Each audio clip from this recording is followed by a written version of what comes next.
नमस्कार प्रिय भाइयों और बहनों, आज का टॉपिक है बेरंग जिंदगी भाग 3। कहते हैं कि दुनिया में यदि जीना है तो चोरी करना और झूठ बोलना सीख लो। चोरी करने का मतलब है किसी को ठग लेना या बेवकूफ़ बना देना।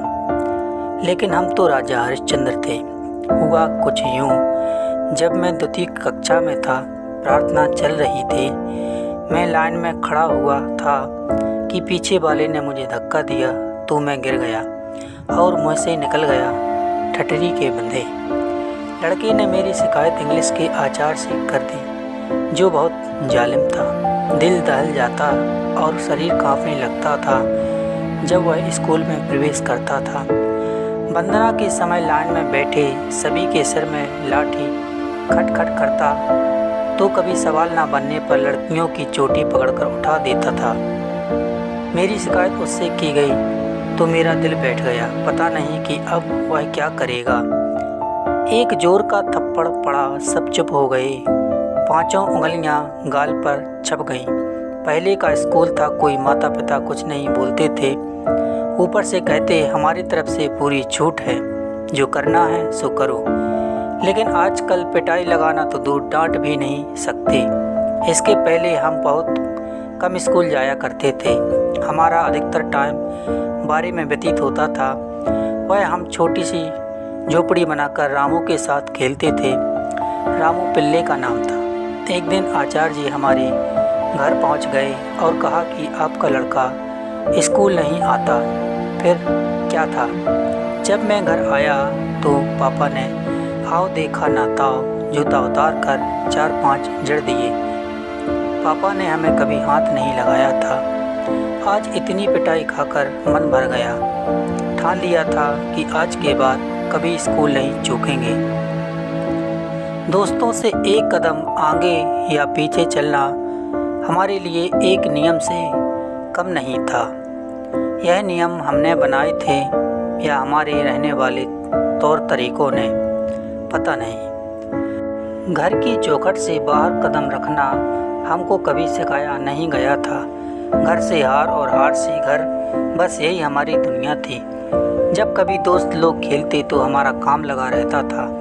खेलना तो हमारे लिए टाइम लॉस था।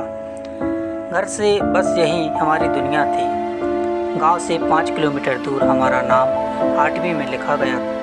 वहाँ भी हमारा ज़्यादा बोलचाल नहीं रहा, बस गिने चुने मित्र बने। जब भी 15 अगस्त या 26 जनवरी का प्रोग्राम होता तो गीत गाने में हमारा नाम दूसरे या तीसरे नंबर पर होता। गीत गाने और पेंटिंग करने में हमारा विशेष शौक था। स्कूल में प्रतियोगिता चल रही थी। हमने चित्रकला में भाग लिया। चित्र बनाने के लिए 24 किलोमीटर दूर खड़ेरी जाना था। हमारे साथ एक लड़का, 4 लड़की और एक आचार्य थे। लड़कियों के साथ जाना हमको अजीब लग रहा था। हम शाम 5 बजे की बस से निकले। पहले रास्ता कच्चा हुआ करता था। लगभग 2 घंटे बाद खड़ेरी पहुँचे। मैं गेट के दोनों तरफ फूल के पेड़ लगे हुए थे। अंदर क्यारियों में हरी हरी घास और चारों कोनों में मनी प्लांट की लताएं झूम रही थीं। ऐसा लग रहा था जैसे किसी मंदिर में आ गए हों। शाम हो चुकी थी। प्रतियोगिता में और भी स्टूडेंट हिस्सा लेने आए थे। हम लोग एक दूसरे से अनजान थे। हम जो खाना ले गए थे वह खाया और सो गए। सुबह जल्दी उठे और थोड़ी दूर घूमने गए। वहीं हमने नदी में स्नान किया। खाने पीने की सारी व्यवस्था स्कूल द्वारा की गई थी। चित्रकला में 5 लोगों ने हिस्सा लिया, जिसमें हमको एकलव्य का चित्र बनाने को दिया गया। 1 घंटे का समय था। हमने चित्र बनाना शुरू किया और कलर साथ में भरते गए। समय का ध्यान नहीं रहा कि कब पूरा हो गया, पता नहीं चला। हमारा चित्र अधूरा ही रह गया। जब चित्र जमा किए गए तो उनमें हमारा चित्र सराहनीय था, लेकिन पाँव ना बन पाने के कारण 4था स्थान प्राप्त हुआ।